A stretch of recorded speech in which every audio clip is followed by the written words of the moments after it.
ಉದ್ಯಾನನಗರ ಬೆಂಗಳೂರಿನ ಸೌಂದರ್ಯ ಹೆಚ್ಚಳಕ್ಕೆ ಸ್ವಚ್ಛತೆಗೆ ಜನದ ಆರೋಗ್ಯದ ಕುರಿತು ನಿರಂತರ ಮೇಲ್ವಿಚಾರಣೆ ಮಾಡುತ್ತಿರುವ ಗ್ರೇಟರ್ ಬೆಂಗಳೂರು ಪ್ರಾಧಿಕಾರವು ಅನೇಕ ಕ್ರಮಗಳನ್ನು ಜರುಗಿಸುತ್ತಿದೆ.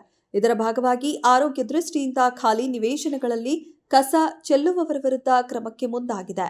ಡೆಡ್ಲೈನ್ ಒಳಗೆ ಯಾರೆಲ್ಲ ನಿವೇಶನ ಸ್ವಚ್ಛವಾಗಿಟ್ಟಿಲ್ಲವೋ ಅಂತಹ ಸುಮಾರು 41 ಖಾಲಿ ನಿವೇಶನಗಳ ಮಾಲೀಕರಿಗೆ, ಆಸ್ತಿ ಮಾಲೀಕರಿಗೆ ಸ್ವಚ್ಛತೆಗಾಗಿ ನೋಟಿಸ್ ಜಾರಿಗೊಳಿಸಲಾಗಿದೆ. ಸಾಮಾಜಿಕ ಜಾಲತಾಣದಲ್ಲಿ ಸಂದೇಶವನ್ನ ಸುದೀಪ್ ಹಂಚಿಕೊಂಡಿದ್ದು, ಅಭಿಮಾನಿಗಳಿಗೆ ತುಸು ದೀರ್ಘವಾದ ಪತ್ರವನ್ನ ಬರೆದಿದ್ದಾರೆ.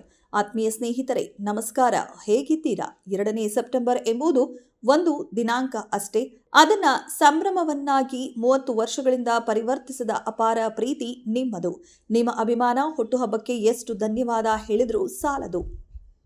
ಕಳೆದ 30 ವರ್ಷಗಳಲ್ಲಿ ನಿಮ್ಮ ಚಪ್ಪಾಳೆ ಶಿಲ್ಲೆಗಳಲ್ಲಿ ಇನ್ನೂ ಹೆಚ್ಚು ಪ್ರೋತ್ಸಾಹ, ಪ್ರೀತಿ ಕಂಡುಕೊಂಡಿದ್ದೇನೆ. ಪ್ರತಿ ಸಿನಿಮಾ ಇರಲಿ, ಬಿಗ್ ಬಾಸ್ ಇರಲಿ, ಜೊತೆಗೆ ಯಾವುದೇ ಕಾರ್ಯಕ್ರಮಕ್ಕೆ ಮುಂದಾದಾಗ ನೀವು ತೋರಿಸಿದ ಪ್ರೀತಿ ಅಪಾರವಿದೆ. ಅದೇ ನನಗೆ ಶ್ರೀರಕ್ಷೆ ಎಂದಿದ್ದಾರೆ ಸುದೀಪ್.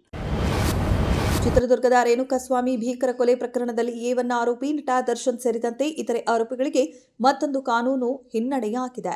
ಪ್ರಕರಣದ 14ನೇ ಆರೋಪಿ ಪ್ರದೋಷ್ ಎಸ್ ರಾವ್ ಸರ್ಕಾರಿ ಸಾಕ್ಷಿ ಅಥವಾ ಅಪ್ರೂವರ್ ಆಗಲು ಮುಂದಾಗಿರುವುದು ವಿಚಾರಣೆಯಲ್ಲಿ ಮಹತ್ವದ ಬೆಳವಣಿಗೆಯಾಗಿದೆ. ಪ್ರಕರಣದಲ್ಲಿ ಪೊಲೀಸರು ಈಗಾಗಲೇ ಸಂಗ್ರಹಿಸಿರುವ ಸಾಂದರ್ಭಿಕ ಸಾಕ್ಷ್ಯಗಳಿಗೆ ಪ್ರದೋಷ್ ಅವರ ಹೇಳಿಕೆ ಪೂರಕವಾಗುವ ಸಾಧ್ಯತೆ ಇದೆ.